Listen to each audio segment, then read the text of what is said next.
So will you please welcome, returning this evening, Mr. Peter Arpesella. Everybody doing? Good. So one day, my dad comes home around noon, and he was really gloomy, silent. And I just looked at him, I watched him, and something was really bothering me. So we sat down for lunch, and he just wasn't talking. So we pretended like everything was normal and acted like nothing was happening, because I really loved him, you know, he really was my hero.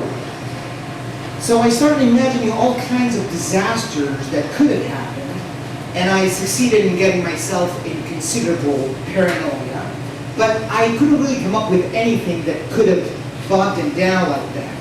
But when my sister said, "I want to be a mother," and all he did was raise an eyebrow, it became clear to everybody that something had to be done, because my sister was 10 years old. So his girlfriend says, "Cosa succede, Marco?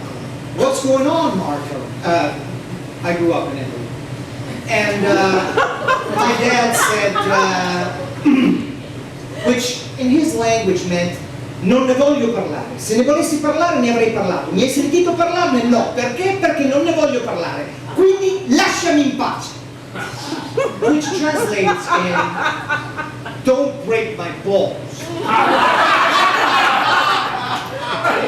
But she continued asking, "Come on, Marco, tell us what's happening." And she looked my direction, and I shrugged it off because I was fearing his reaction. And finally she continued asking, "Please, Marco, tell us what's happening." And he put down the silverware, wiped his mouth, and said, "Sono un pappone. I am a pimp." So, a few things dashed through my mind in a fraction of a second. First, what kind of pimping operation is he running that it dawned on him in the morning by lunchtime?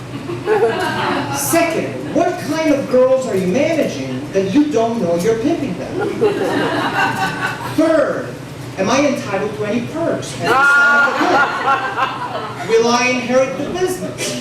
Can I quit college and come work with you? Do you need an assistant? And I was already imagining myself wearing flashy shirts, you know, exotic hats and gaudy jewelry, but he said, "My father made me in charge of the Lady Godiva.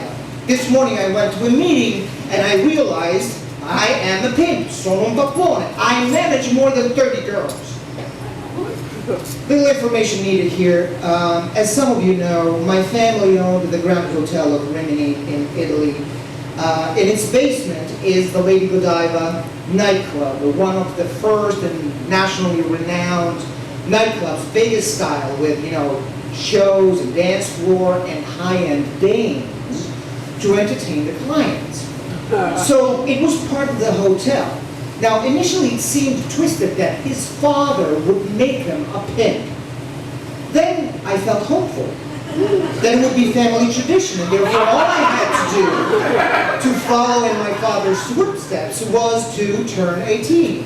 And I was sure I could have accelerated the aging process. And, you know, some of the girls were hired by the hotel guests, and I remember one of them, her name was Naki Nakaya, a goddess of a curvaceous Brazilian mama. I must have been, I don't know, 7, 8 years old, and I would see her at the beach in her red bathing suit with her long black hair, and she would pick me up in her tan, soft arms and smile, this radiant smile, look at me with these dark eyes, darker than the night, and her lips, ruby red, thicker than my forearms back then. And she would kiss me in my mouth, and her lips would cover my face from my nose to my chin, and her kisses would have such suction that my toes would disappear inside her feet. And then she would say something in some language I had no interest in understanding, because then she would squeeze my head against and between her gargantuous breasts, and I would just heavenly fade, breathing in this delicious smell of her tanning lotion, blending with the light sweat from her skin. Oh my God! Oh.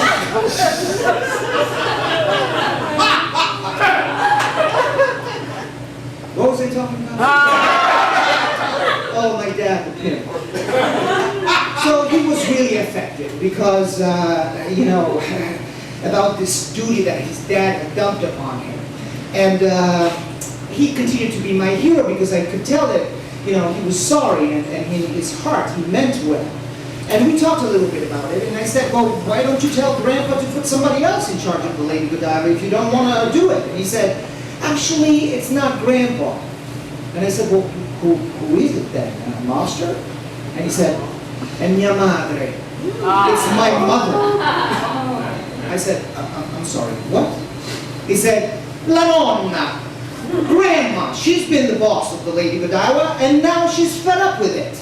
And I said, but Grandma is a 5'2" elegant lady in her late 60s.